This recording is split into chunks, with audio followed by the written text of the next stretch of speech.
दीड कानवला एक पुरी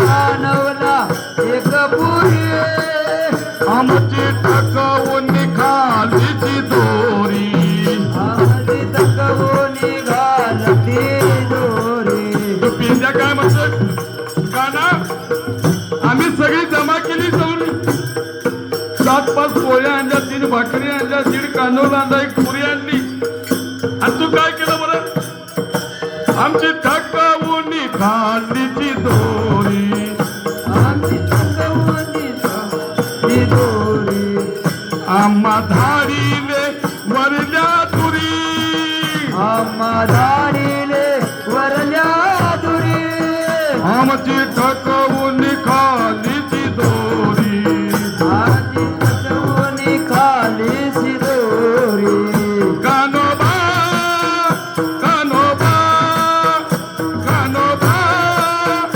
कानोबा कानोबा कानोबा कानोबा निवाडे गोधडी दिवाळी आपुली गोधडी दिवाळी आपुली गोधडी दिवाळी आपुली गोधडी आम्हाला चांगलं खायला मिळालं म्हणून पण तू आमचं बी आणलं कसं खायला लागला कसं आम्ही तुझ्या बरोबर राहायचं म्हणजे तुझ्या गाई सांभाळायच्या आम्ही तुझ्या घरात तुझा बैल चुकला घराकडे सांगायला गेलो म्हणजे तुझा म्हातारा माझ्या पाठी लागला परियेसी ऋषिकेशी परियसी ऋषिकेशी गाई म्हैसींचे दूध पिसी गाई म्हैसींचे दूध पिसे वासरे प्याले म्हणून सांगती वासरे जाणे म्हणून सांगसे उद्या ताक नाही आम्हाची ताक नाही आमासे उद्या ताक नाही आम्हाची दूध ताक नाही आमासे कानोबा कानोबा कानोबा कानोबा कानोबा कानोबा कानोबा निवडी आपुली गोधडी निवडी आपुली गोधडी निवडी आपुली गोधडी निवडी आपुली गोधडी गोपाळांची तक्रार चालू झाली तुम्ही काय करता आमचं सगळं एकटंच खाता म्हणजे आता का खाल्लं त्याला काही कारण असेल का नाही आता मगाशी आपण सांगितलं उदाहरण सांगितलं काय सांगितलं 7-5 पोळ्या 3 भाकरी 1.5 कानवला 1 पुरी आता ही प्रतीक आहे प्रमाण आहे ते लक्षात घ्या कशाचं प्रतीक आहे या देहामध्ये असणाऱ्या 7 चक्रांचं प्रतीक आहे 7 मुलाधारापासून सहस्राधारापासून असणारी 7 प्रकारचे चक्र आहे त्या हरीला भेटायचं तसं या 7 चक्रांना पार करून जावं लागेल हा देह किती तत्वांचा आहे 5 तत्वांचा आहे म्हणून ती असणारी 7 आणि ही 5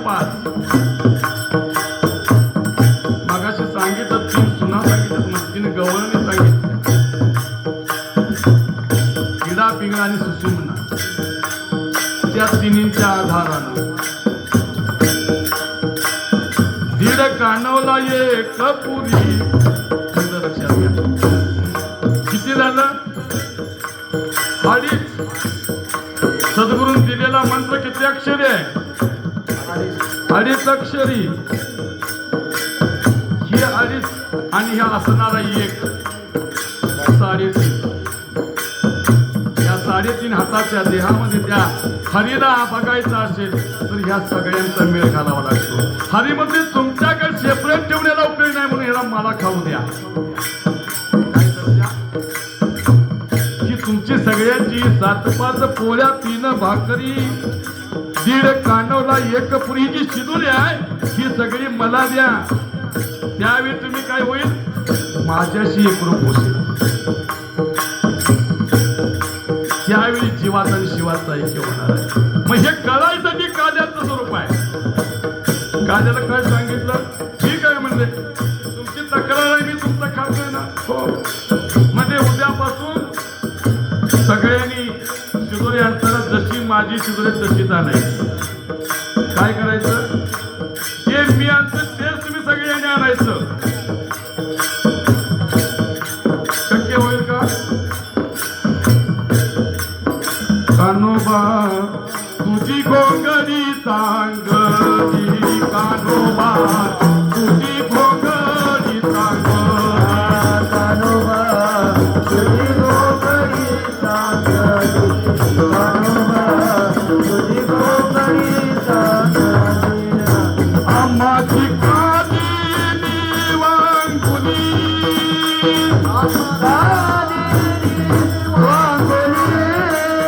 सत्वगुणे तुझी विधियेली,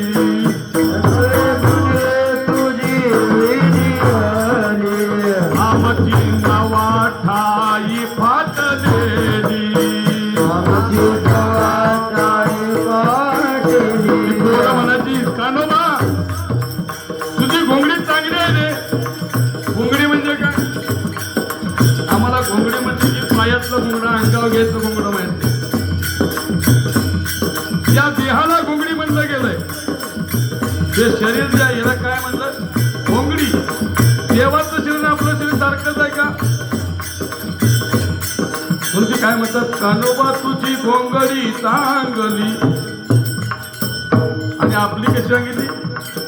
आमची नावाठाई फाटली. या देहाला 9 जण पाहिजे.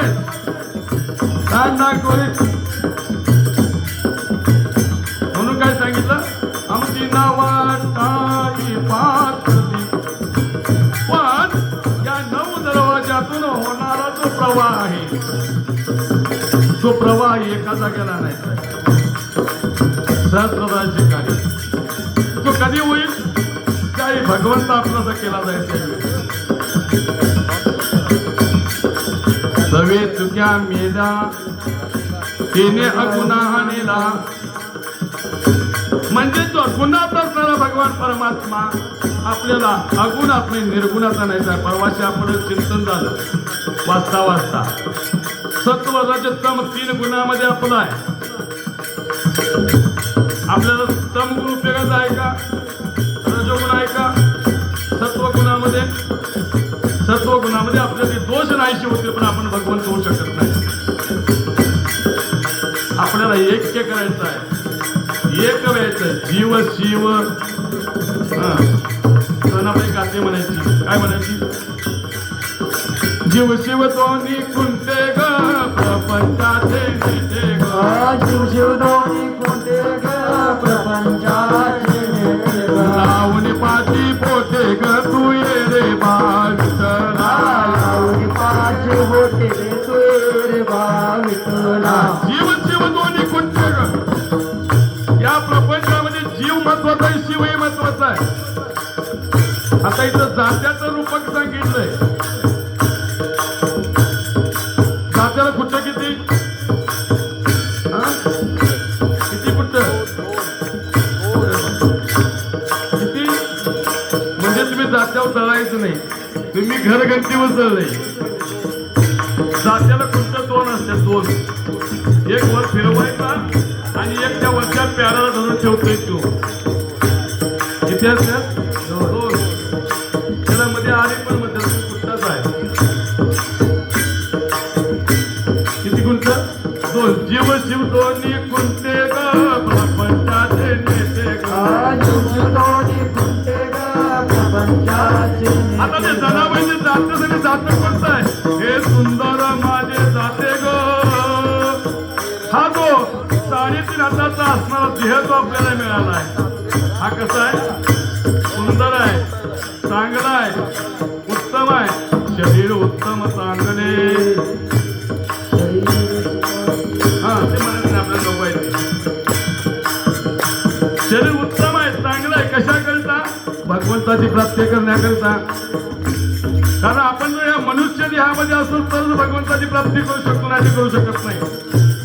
आम्ही समजा जर जनावरांच्या किड्याच्या मुंगीच्या जन्माला आलो असतो तर आपल्याला भगवानला परमात्म्याची भेट घेता आली असती का? आली नसती. म्हणून हे सुंदर आहे. मग या सुंदर असणाऱ्या जीवशिव यज्ञस्वरूप असणाऱ्या शरीराच्या माध्यमातून आपल्याला ते एकच रूप द्यायचं आहे. ते त्या ठिकाणी गोकुळामध्ये कृष्णाला घडवून आणायचं आहे. त्या गोपाळांसाठी तुम्ही माझ्यासारखा ना, जशी माझी सुधरे तशी तुमची सुधरी पाहिजे. म्हणजे काय करायचं नाही करायचं. मग म्हणजे एक काम करू आपण, काय करू, सगळ्यांनी आणलेले सुधरे एकत्र करायचे आणि त्या एकत्र केलेल्या सुधरीला काय करायचा, काला करायचा.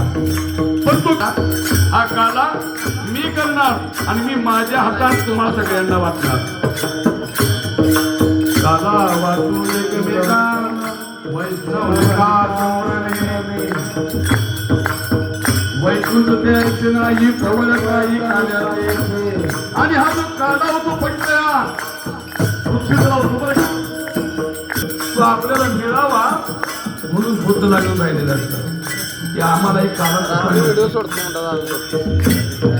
काढाची आम्हीचे देव जळी झाले माझे. तिथं भगवंता सगळ्यांना गोळा केलं. सगळ्यांनी अशी कबुली केल्या कारण सगळ्यांना काय लागली होती, भूक लागली होती. होय की नाही, लागले की नाही. काय खेळायाचे सुख ते म्हणजे तुम्ही किती वाजवा, मला भूक लागली, कोण ऐकाले तुमचं. त्यात म्हणजे पक्वात सारखं टाळ सारखं काय करते म्हणजे उगच गप टायमिंग 11 वाजून आम्ही बी गप आहे. खांदी वार पोटी भूक काय खेळायाची सुख. त्या पोरांनी तेच सांगितलं, आमच्या पोटामध्ये भूक लागली आणि खांद्यावर भार आहे. कशाचा भार आहे? आम्ही संपूर्ण पाठीमागे केलेल्या कर्माचा भार घेतो असते. लक्षात, आम्ही भार कशाचा घेतोय, सगळ्या कर्माचा भार फिरतोय. मी हे केलं म्हणून, पट्ट्यान केलं म्हणजे भार आपण घेतला. लक्षात घ्या.